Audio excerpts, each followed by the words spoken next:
Baik, terima kasih.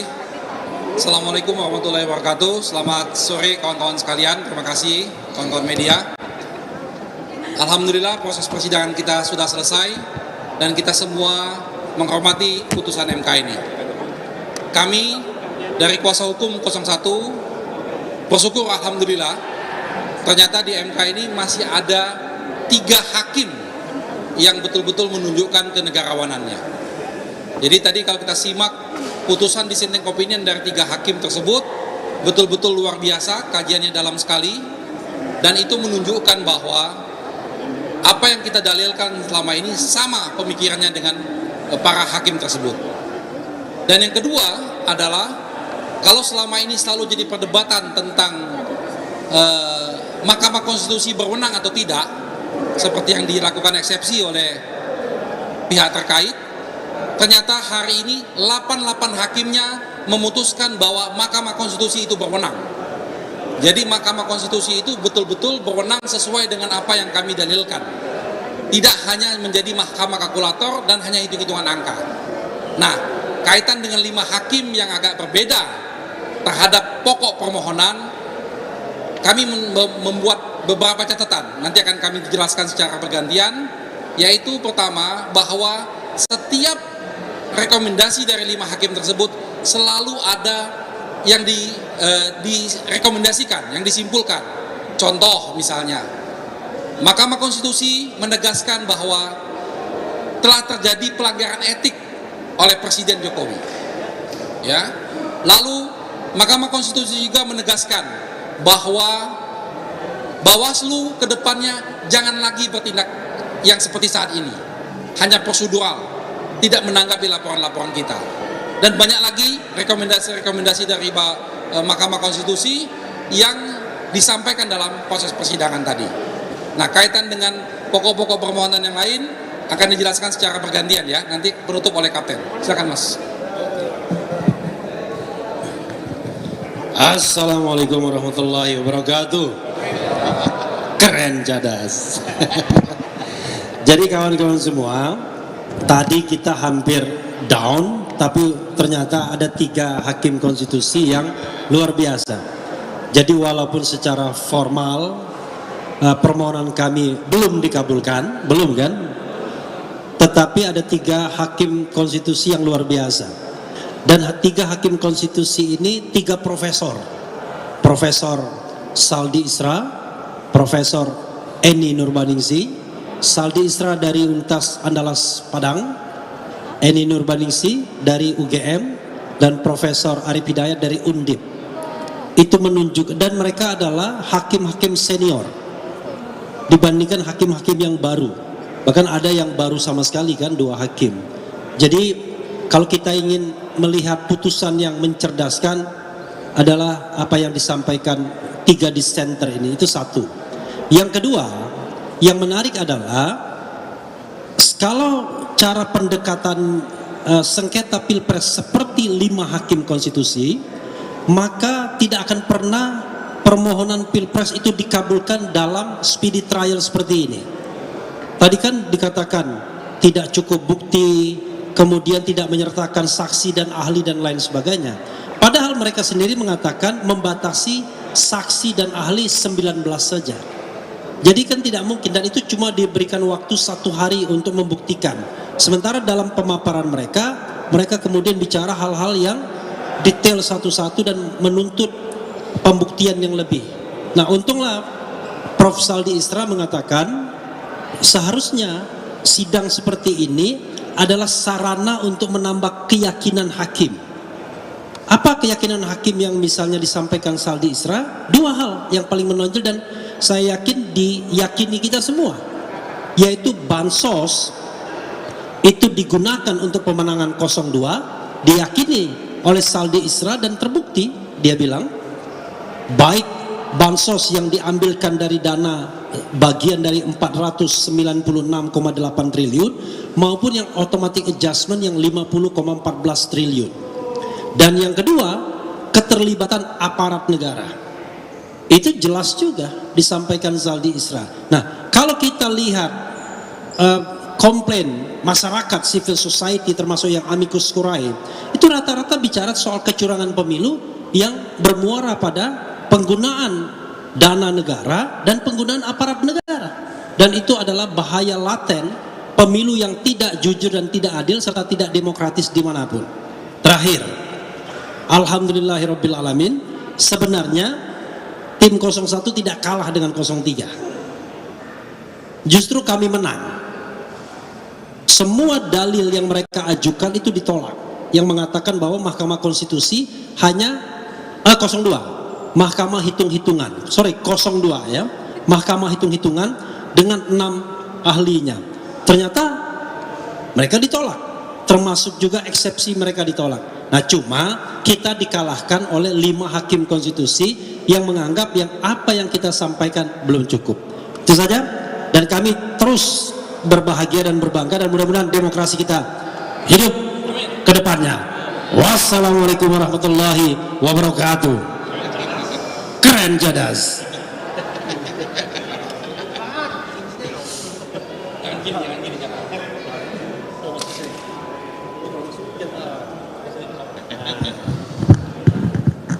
Teman-teman masih mau denger emang? Bukannya udah mabok tadi dengerin yang sebelumnya. Baik, saya akan memulai dengan hal-hal yang belum diungkapkan. Bagian pertama gini, saya bikin asumsi dulu. Seandainya Ketua Mahkamah Konstitusi Pak Soehartoyo masih berpihak dan berpijak pada dissentingnya pada putusan nomor 90, maka dipastikan permohonan kami dikabulkan. Karena posisinya kan jadi 4-4, ya kan? Salah satu dalil yang kami ajukan itu berkaitan dengan apa yang disebut dengan prosedur pendaftaran itu. Bila saja dissenting opinion dalam putusan 90 masih dijadikan basis dan dasar untuk memutus permohonan sengketa Pilpres ini, dipastikan permohonan dari 01 dan 03 akan dikabulkan. Jadi ada pergeseran. Nah, ini soal-soal sifat-sifat kenegarawanan ya. Apakah pergeseran-pergeseran ini karena memang value atau tekanan?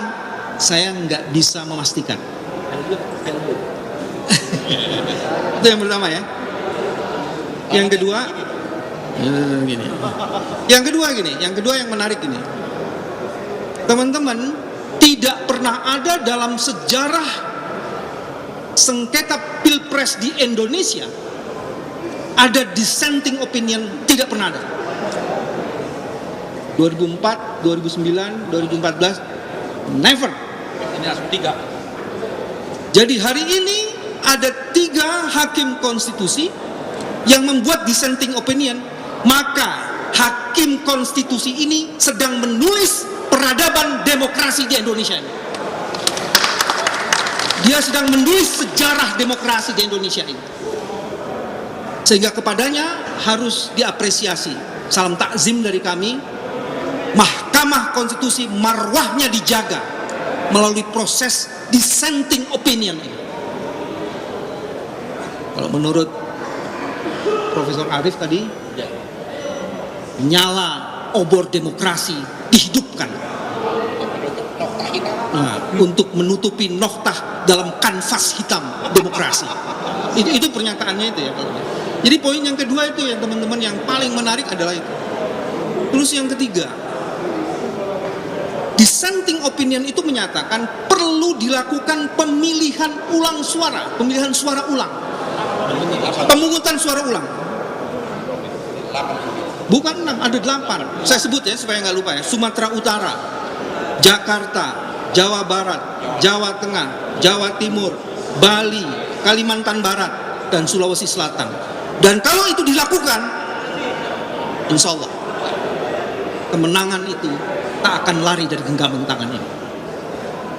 Dan yang paling menarik, kenapa perlu dilakukan pemungutan suara ulang? Dalil kami dari 3 orang hakim itu, dalil kami mengenai bantuan sosial itu terbukti telah dimanipulasi. Dan dalil kami mengenai adanya mobilisasi penyelenggara dan aparat negara, sehingga kemudian independensi mereka tercederai, itu juga terbukti menurut Profesor Saldi dan Profesor Eni. Yang dahsyat Profesor Arif, semua dalil kami terpenuhi menurut Profesor Arif. Semuanya terpenuhi. Dahsyat. Nah, ini yang menarik. Yang keempat adalah, tadi sudah dijelaskan, cuma saya mau tekanin lagi. Alhamdulillah seluruh argumen yang dibangun oleh 02 pihak terkait, terutama yang berkaitan dengan eksepsi, ditolak semuanya.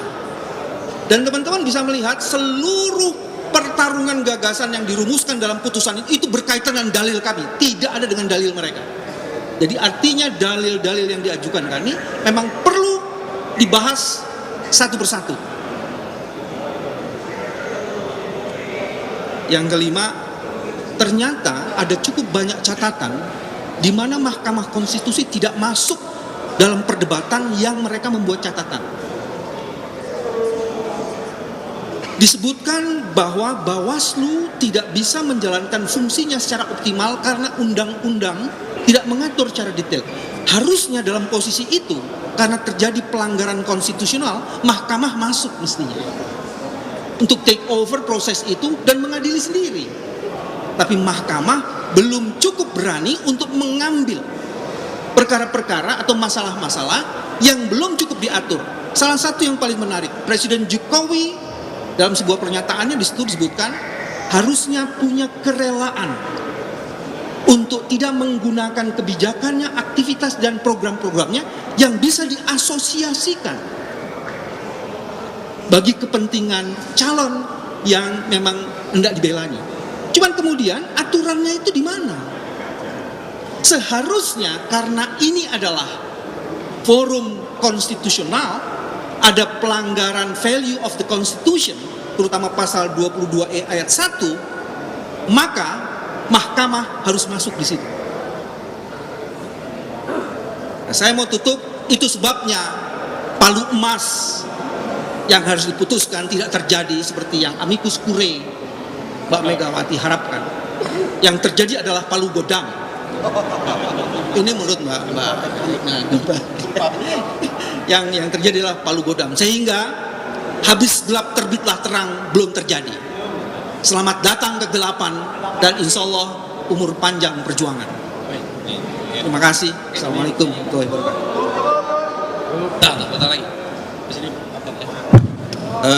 Kawan-kawan, saya ingin menambahkan saja beberapa hal yang penting. Yang pertama, bahwa proses pemilu kita ini dari sejak awal terjadi pelanggaran etik. Dalam argumentasi yang dikemukakan oleh Majelis Hakim tadi, jelas bahwa pelanggaran etik itu dilakukan, terutama kepada pemimpin tertinggi kita, yaitu Presiden Republik Indonesia. Persoalannya memang adalah bagaimana mengukur dan menilai pelanggaran etik itu dalam proses yang namanya sengketa Pilpres ini. Aturan-aturan pelaksananya belum diatur. Oleh karenanya, Mahkamah merekomendasikan untuk membuat aturan-aturan yang jelas. Yang kedua, saya kira yang terbukti juga dikemukakan oleh Prof. Eni, ini yang menjadi argumentasi yang dikemukakan oleh para menteri yang hadir. Ternyata fakta-fakta persidangan, apa yang dikemukakan bansos yang diberikan oleh Presiden kepada daerah-daerah yang dikunjungkan, yang mensandarkan pada DOP, dana operasi Presiden, tidak diatur sebagaimana aturan yang dibuat. Itu jelas tegas. Artinya di sini terjadi abuse of power yang dilakukan oleh Presiden Jokowi dalam melaksanakan yang namanya dana operasi Presiden tersebut. Yang ketiga, di samping itu saya kira yang tidak kalah pentingnya juga meminta sesungguhnya kepada lembaga-lembaga yang terkait, dalam hal ini Dewan juga, untuk melaksanakan fungsi-fungsi yang sebagaimana yang harus dilaksanakan oleh Dewan Perwakilan Rakyat. Oleh karena itu, belum waktu yang terlambat, proses yang ada di Mahkamah Konstitusi ini menjadi jalan, menjadi laluan bagi Dewan Perwakilan Rakyat untuk menggunakan hak angketnya dalam proses yang paling tidak dikemukakan di Mahkamah Konstitusi ini.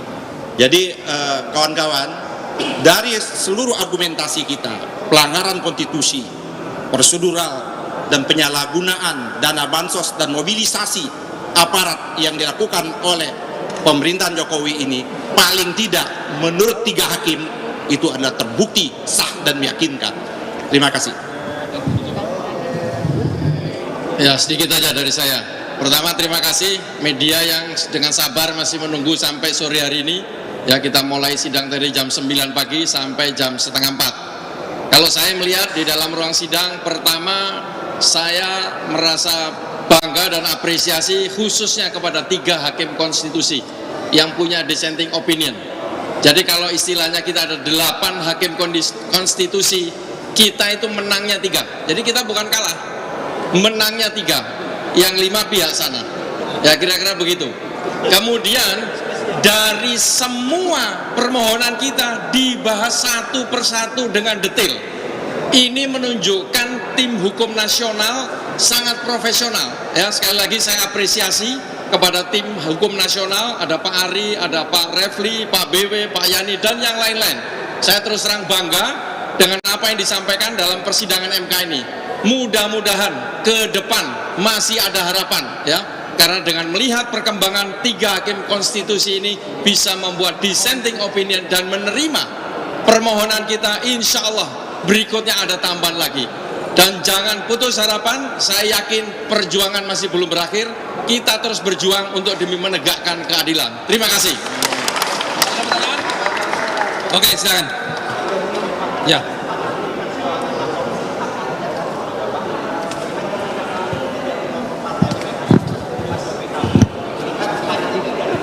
Oh iya ada. Saya kira dari apa yang telah dikemukakan oleh partai-partai di parlemen,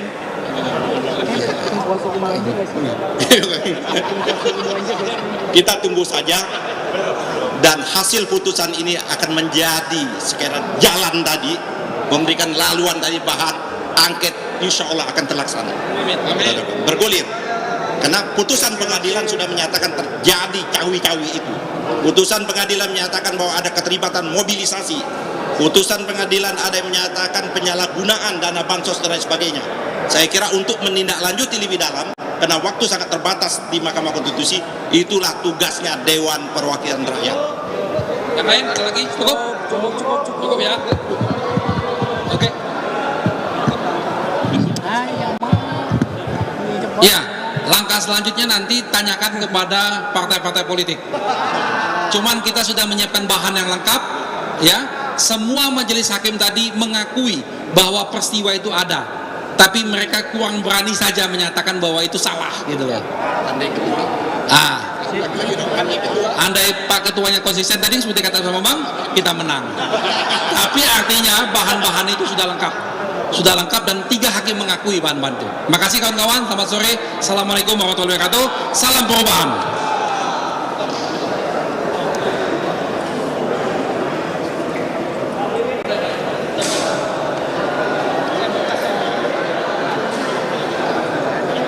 Eh,